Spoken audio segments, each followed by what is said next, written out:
With Season 7 just around the corner, I wanted to get you all updated on the tier list as far as the Necromancer is concerned in Diablo 4, because with the addition of some amazing power, some new uniques, as well as the witch powers, we're really going to be kind of at the upper echelon as far as pit tier clear is concerned, as well as great bossing potential, fantastic leveling options, and then just overall good speed farming as well. So let's get into each individual tier list. I won't yap for too long, but I will give you the breakdown of why they ended up where they did, in case that would be relevant for you. Starting off with the leveling tier list, this one's pretty self-explanatory. What are going to be the best Necromancer builds for leveling you, getting you up to level 60, up into the Torment ranks, and then being able to get past that as well into your early Paragon. These are builds that don't typically require a huge amount of gear to get off the ground, to get started and running, or they might have really good options in the Codex of Power that you'll be able to pick up by going and running dungeons, or things that I'm generally speculating will be available in this season's journey. In the S tier for the Necromancer, not a huge change here. Both Minion as well as Blood Surge are going to perform incredibly well for you.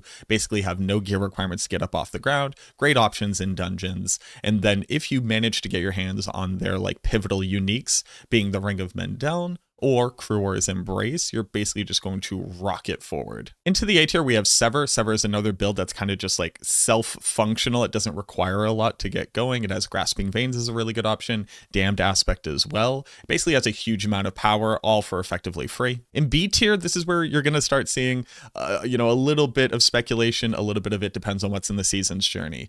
Blight has always been a fairly decent option, especially if you get a really early Ebon Piercer from doing the season's journey. It is Bone Spear. Bone Spear is probably going to be one of our best builds this season across the board. The big reason why I currently have it in B tier is because I don't know that the aspect that's going to fully empower it will be available early on. That's the Bone Duster aspect. Basically, it says if a target is in a bone prison, you will overpower, and it turns out overpowering 100% of the time in the early game is very, very strong.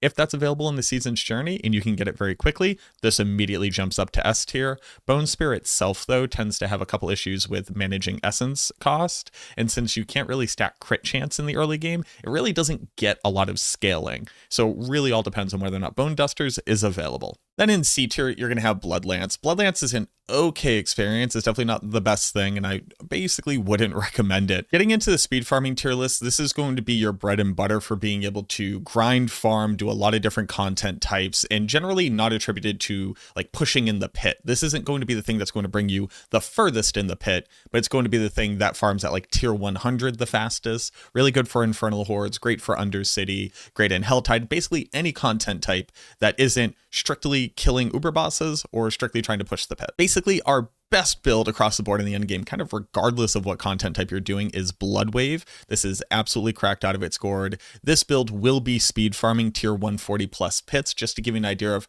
how much stronger it is than any of its other contemporaries. A tier, we're going to have Blood Surge. Blood Surge is a longtime fan favorite. It basically decimates Infernal Horde single-handedly. You just sit in one spot, kind of stuttering around, and nuke the entirety of the screen. Great in all content types, super fast, very low gear requirements, but with a pretty decent ceiling of how much faster and stronger it gets, the more powerful your gear gets. Into the B tier, this is where Necromancer builds start to suffer from their inability to apply damage across a wide enough area to be considered efficient for speed farming. So both Bloodlance and Bone Spear are going to end up here. You might think Bone Spear is super strong. How could it be in B tier? Basically, if you need to put monsters into a bone prison and then hit them to overpower, that basically means you have a setup to do your damage and you're doing damage in a very localized area. Bloodlance, on the other hand, with the ability to use both Gore Quills and Hungry Blood, can basically propagate the Lance status to every single target on the screen, and then every time you do damage, they're all taking damage. It's basically Blood Surge, but with more steps. In the C tier, we have both Blight and Sever. Basically, their kill speed is what allows them to be viable in a way at all, but they're basically average across the board. They can't really afford to fit on any real good mobility options, and again, their damage is much more localized than something like Blood Surge would be. Then down in the D tier, you got Minions, Bone Spirit, Infamist, and Soul Rift. Now that being said, Bone Spirit, like if you think about speed farming like tier 110 pits, that's going to annihilate. Your damage output is insane. But when you think about Bone Spirit, basically you have everything clumped up in one area, you nuke it all, then you move to the next pack, you nuke it all. That's basically where Infamous, Bone Spirit, Soul Rift, and Minion Necro kind of all suffer from, is that they all do localized damage. Now we're into the Endgame in the pit build tier list. This is both representative of what builds can push the highest pit tier possible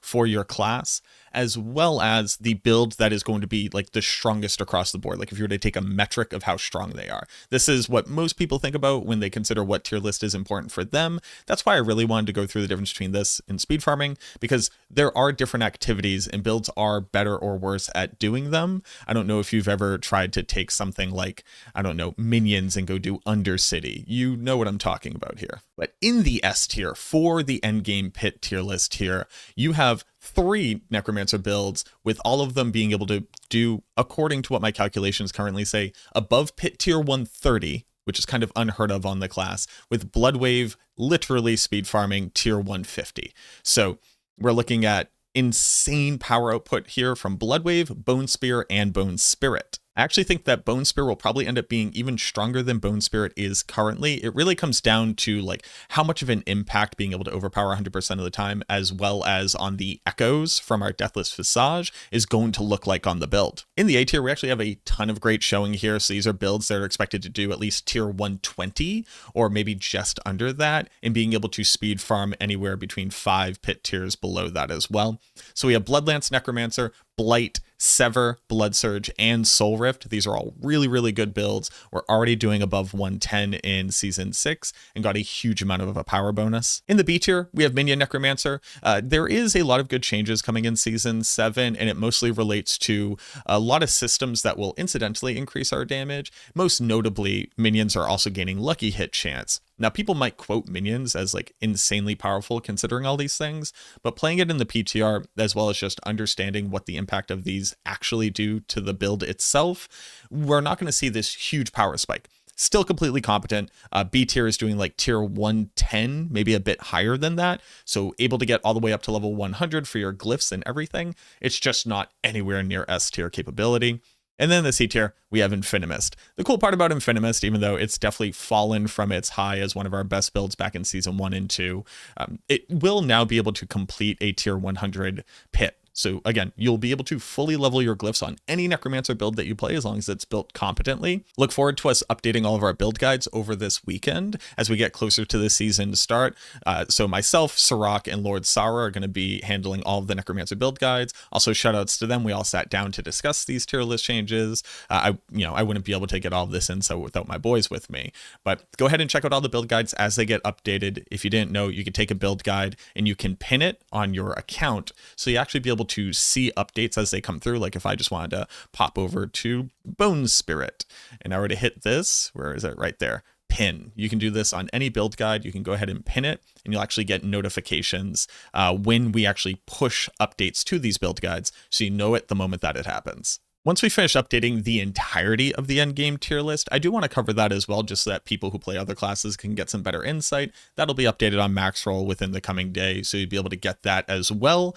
You don't necessarily have to wait for my video, but thank you very much for watching this one. I hope that helped you to better plan out what you're going to be doing in the season. Shout out down in the comments and let me know which build you're most excited to play, and where you think maybe if I'm completely off the mark or you have different expectations for builds, let's go ahead and talk about it. This is probably the most exciting part of any season, is all this theory crafting and just kind of coming up with ideas and seeing what we're going to actually test in the season. So I'd love to hear from you. If you're brand new to the channel, go ahead and subscribe, leave a like on the video as well. It helps out a ton. Thank you all so much. I hope that y'all can enjoy Season 7 as much as I'm expecting myself to. And as always, I look forward to seeing you in the next video.